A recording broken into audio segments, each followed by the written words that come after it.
Hey guys, it's Cam from Craft and Tailored, and in this episode of What is on My Wrist, we're talking about a Rolex Explorer II. The reference is 1655. This one is specifically from 1977, and it possesses a Mark IV dial. So this watch has a couple of nicknames, and you know what? I'm gonna bust some myths real quick. McQueen never wore this GD effing watch. He never wore a 1655. Some fucking dude somewhere said, oh, like let's put a 1655 Explorer II next to a picture of McQueen, and let's say that McQueen wore it. So this watch, even in auction catalogs, has the nickname the McQueen orange hand, blah, blah. McQueen never wore one, never. Prove me wrong, find the picture with Steve McQueen wearing this watch, and I will send you a watch of your choosing. I put my name on it. McQueen never wore one, okay? McQueen wore a lot of other watches, but he never wore an Explorer II. So in any case, now that I've gotten that out of my system, let's talk about this Explorer II from 1977. It's an awesome piece. It's a very interesting dial. It's a watch that has it's got a lot of like kind of pop culture press desirability lately. I've gotten a lot of customers asking about Explorer IIs with the orange hand. I kind of have a bit of a love-hate relationship with this watch, and we'll kind of get into it. But before we do any of that, let's talk about the 1655 and why they're cool, and kind of a little bit of the history behind the Explorer II reference 1655. Okay, so the Explorer II was released in 1971, and the Explorer II was outfitted with this orange GMT hand. So very high, bright visibility, very interesting watch. The outer bezel is a GMT bezel, okay? So you have a fixed GMT bezel, and then you have what we would call, I guess you could call it an exotic style dial. The lume plot and marker designation in the minute track on the dial is very, very interesting. You have a white sweep seconds hand that has a lollipop luminous pip in the outside, and then you kind of have a very distinctive set of minute and hour hands that are unique to just the Explorer II. So it's not a Submariner set of hands, it's not like a Daytona set of hands, it's not any other sport set of hands outside of, you know, this being very specific to the reference 1655 Explorer II. Obviously, Rolex re-released the Explorer II with the orange hand, and you can still get them. They have a white and black dial variant, and they kind of leverage the same style of minute and hour hand and GMT hand, but we're not talking about the modern stuff. We're talking about vintage Explorer IIs. So what's interesting is the early 1655s contained a Cal 1570 movement, and then later the Cal 1575, which is also found in the early Rolex GMT master references. So essentially what you have is a GMT with a non-rotating GMT bezel. We have a date complication at 3, and you have this GMT hand, so kind of an interesting watch. One other interesting thing about the 1655 is the GMT hand does not set independently of the movement. So this is kind of where we get into the love-hate thing. Before I get really into that, let me kind of explain to you why this watch was designed and what it was designed for. So if we kind of peel back the pages of Rolex history for a second, in sport watch history, most watches were created with an intended purpose in mind. This watch was actually created for what we would technically call splunkers.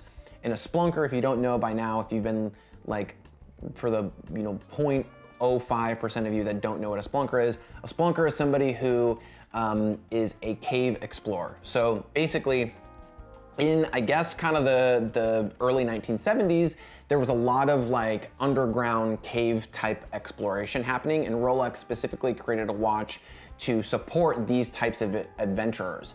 Obviously, Rolex Explorers kind of have that adventuring theme and type of purpose in mind for their build. So, for example, like a 1016, and if you trace back the Explorer history, which I'll also provide a link in the description below, but we've got a great article that just talks about the general Rolex Explorer history. It's always around exploration and discovery, and again, this is why this watch that was built for cave explorers featured this orange 24-hour hand. So essentially, if you're exploring caves, and if you're underground for extended periods of time, you don't know if it's AM or PM because you're in a cave and you're underground and it's dark. So high visibility orange hand would allow you to basically, tell if it was AM or PM, and on military time or 24-hour time where it was, okay? So that's the reason why this watch was created. The love-hate thing kind of comes in because unless you are underground and you are in a cave or living in a submarine or whatever, you can look outside and you can see if it's night or day, right? Or unless you're like Howard Hughes in the late 1940s and you like button yourself up in Hollywood. Where did he say? Was it like the Roosevelt or something like that? Or Beverly Hills Hotel for like 6 months and you don't know if it's day or night outside? Basically, this GMT complication is somewhat useless, right? So that's kind of the love-hate thing that I have about it. It is kind of cool. The dial being that you have kind of these interesting kind of, I would almost call it like a racing dial, even though it's not, but you have this exotic loom plot kind of configuration. You have these little squares, and then you have the dashes, which are also luminous. And then at the 6 and 9 and 12 position, you have the rectangles or dashes, and then the triangle. So it's kind of a cool design. It's very eye-catching. The other thing that I love about the watch is that it's eye-catching. The other thing that I don't love so much about the watch is I really have to look at the watch to tell what time it is. So I'll be like driving or whatever when I'm wearing a 1655 and I'll like look at the watch and I'm like, wait, what time is it? Because the dial is very busy and it can kind of get confusing. Another thing that's interesting is I really prefer wearing this watch in a NATO strap, specifically an olive drab or kind of a drabby, earthy green, brown kind of NATO. I think it just plays well from a fashion perspective with the orange hand. So I'm wearing this specific example on a NATO strap and I think it's just cool and it looks cool and it looks cool and looks cool. So in any case, this example is really, really nice. It's a Mark IV dial, so we can slice the minute onions of Mark variants in another video, but this specific Explorer II from 1977 is a Mark II example. These watches are creeping up, I would say, in value. I would say an example like this can be found anywhere between 22 and 25,000 at time of recording.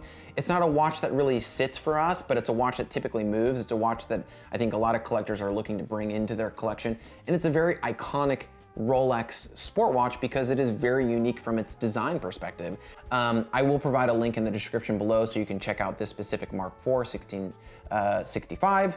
And of course, be sure to follow us on Instagram, provide a link in the description below and online to check this and other examples out. We don't get a lot of 1655s in. It's not a watch that I definitely chase, but when good ones do come available, I definitely bring them into my collection. It's a fun watch to wear. So again, kind of a little bit of a love-hate from the vintage side on these examples, but in any case, definitely a watch that's very interesting, very cool, and also possesses a lot of Rolex design history. So be sure to like, comment, and of course, subscribe to stay up to date with the latest content from our YouTube channel here and from all of our social medias outlets. And I will see you guys in the next video. Thanks for tuning in.